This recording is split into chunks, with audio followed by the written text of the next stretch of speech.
Vamos começar esse vídeo, né, com uma perguntinha, porque eu quero saber de vocês. Vocês estão sabendo da prorrogação da vigência da lei de cotas? Sim ou não? Coloque aí nos comentários. Quero saber se você tá inteirado aí nesse assunto, se viu alguma coisa aí na internet, enfim. Bom, é sobre isso que eu vou falar com vocês hoje e o grande papel da esquerda, né, nessa vigência aí e tal, o que eles estão querendo para o futuro do nosso país. Mas antes de eu começar esse vídeo, eu peço a todos vocês que se inscrevam, compartilhem, dê o seu like e também comente. Dá uma moralzinha aí para essa moreninha que vos fala, tá bom? Bom, galera, o que acontece?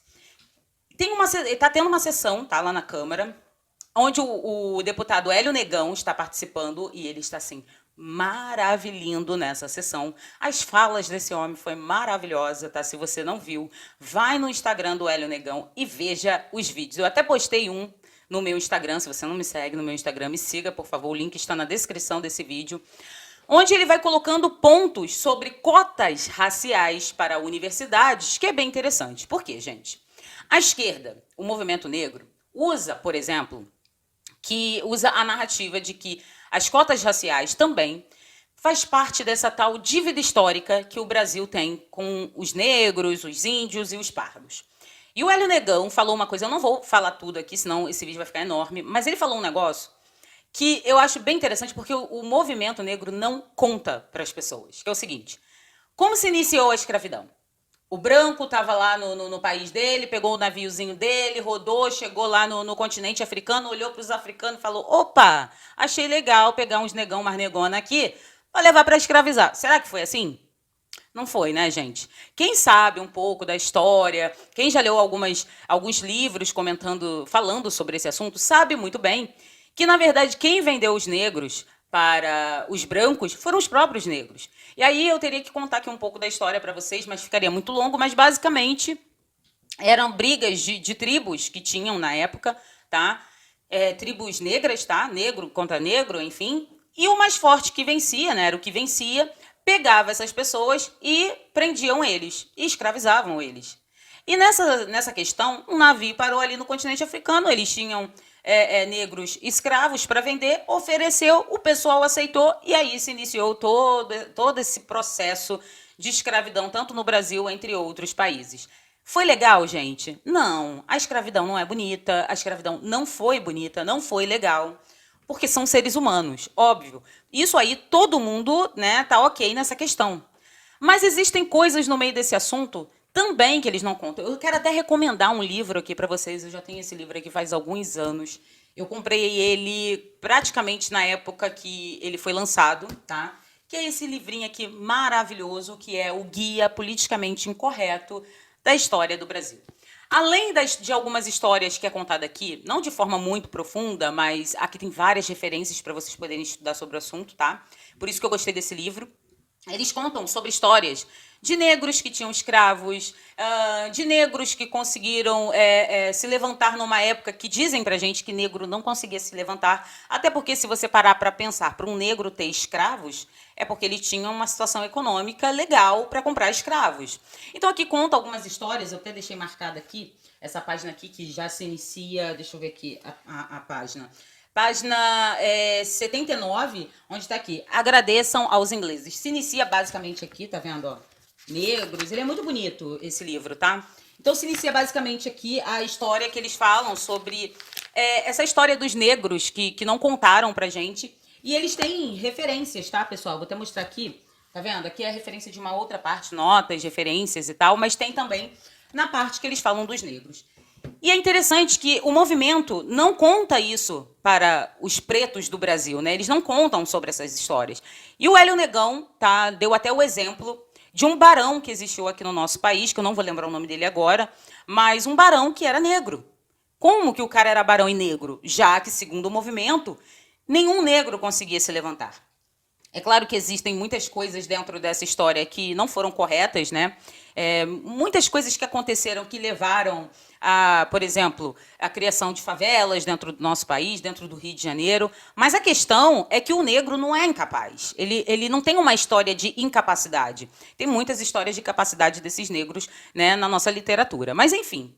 Mas é essa dívida histórica que eles querem que alguém do Brasil pague. E o Hélio Negão puxou essa corrente aí, dizendo, então, quem é que tem que pagar essa dívida histórica? Será que é os africanos que venderam os negros para cá, para Portugal, enfim, para um monte de lugar? Então, é uma questão que eu acredito ser ilusória, porque não tem quem pague essa dívida histórica, vocês entendem? E ninguém me deve nada. Eu sou uma negra, eu estou no meu lugar de fala, né, como eles dizem, e ninguém me deve nada, sabe? Eu estou em 2022, tem internet, eu estou aqui falando com vocês, tem WhatsApp, Facebook, enfim, tem tantas coisas totalmente diferentes. E esse pessoal fica preso em 1888 ou antes de 1888.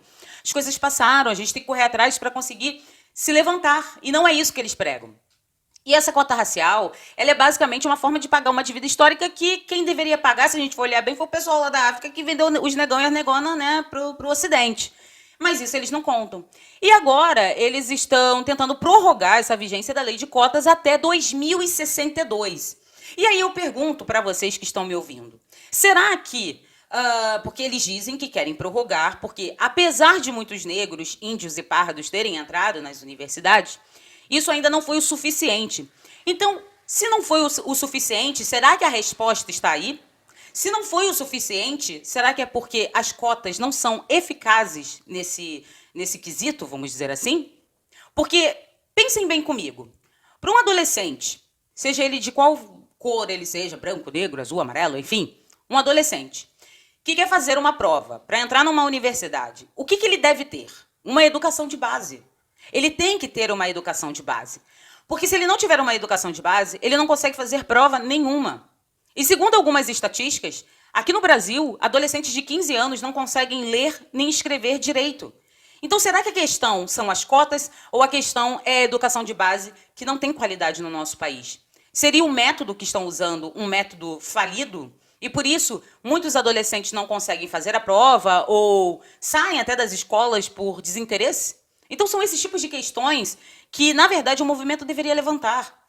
Cotas, eu como negra vou dizer aqui para vocês, já disse, sou contra cotas, porque para mim cota é muleta do Estado e eu não preciso de muleta porque eu não tenho problema nenhum. Eu não me acho incapaz de fazer uma prova juntamente com uma pessoa, né, branca, e na cabecinha deles todo branco é rico, enfim.